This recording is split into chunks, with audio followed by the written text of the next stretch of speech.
In those comments from President Trump overnight about the negotiations for the North Korean summit, you may have noticed he was sitting next to someone. That man right there, his name is Josh Holt, and he was at the White House late on a Saturday night under some dramatic circumstances. Holt had just been released from a prison in Venezuela where he'd been held for 2 years overnight. He was reunited with his family at the White House, and ABC's Tara Palmieri is covering that story from the North Lawn. Tara, good morning to you. Good morning, Dan and Paula. It was a joyous reunion at the White House. The president admitted it was a tough situation, but a White House official tells us that nothing was offered to Venezuela in exchange for Holt's release. Overnight, a warm homecoming for American detainee Josh Holt celebrated at the White House. Holt recalling the agony after spending 2 years in a Venezuelan prison known as the Dungeon. I'm just overwhelmed with gratitude. They were very, very, very difficult 2 years. Not really the great vacation that I was looking for. The 26-year-old Mormon in prison shortly after marrying a Venezuelan woman he met online. Venezuelan police arresting him on charges of terrorism, U.S.-linked espionage, and illegal possession of weapons, including a rifle and grenades. The U.S. government, however, contending these charges were inflated. Holt saying he endured inhumane conditions without trial. Almost 2 years, Josh.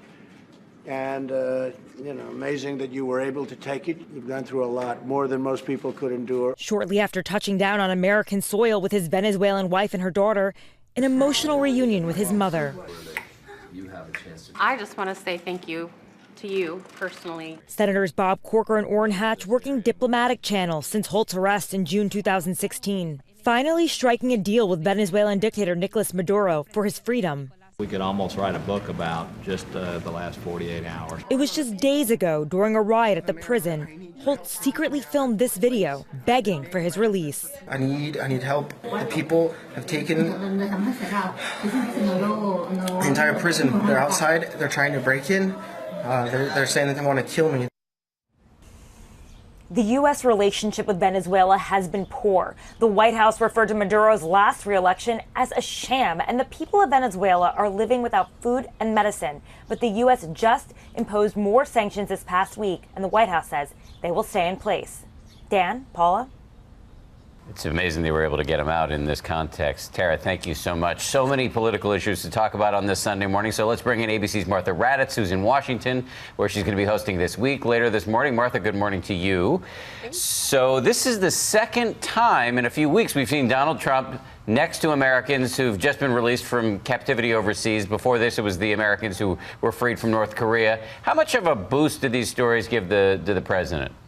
Well, I think you just saw it there in Tara's report. Extraordinary. They're very thankful to the president. They say it again and again. Donald Trump trumpets all of these releases. It's very unusual, of course, for someone to be released and go straight to the White House for a photo opportunity.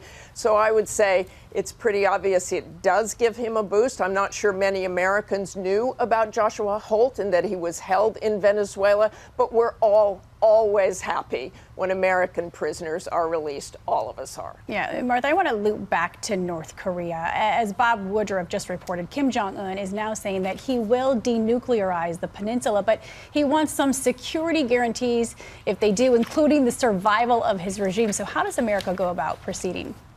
Well, I think those will be negotiating issues if this summit does go ahead as originally planned. Kim is very worried about what the U.S. will do. He's obviously watching what happened in Libya to Muammar Gaddafi, and that's what all this controversy was about in the past week or so. He was worried about that. Will he be killed by his own people eventually?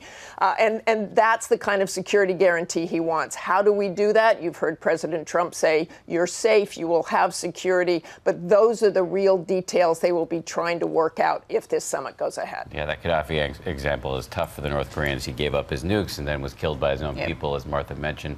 Martha, thank you very much. And I want to remind everybody, Martha has a big show this morning. She'll have much more on the North Korean summit with Republican Senator Marco Rubio and the former director of the CIA, Michael Hayden. Plus, the top Democrat on the House Intelligence Committee, Congressman Adam Schiff, responding to the president's claim of an FBI spy in the Trump camp. That's coming up on This Week right here on ABC with Martha.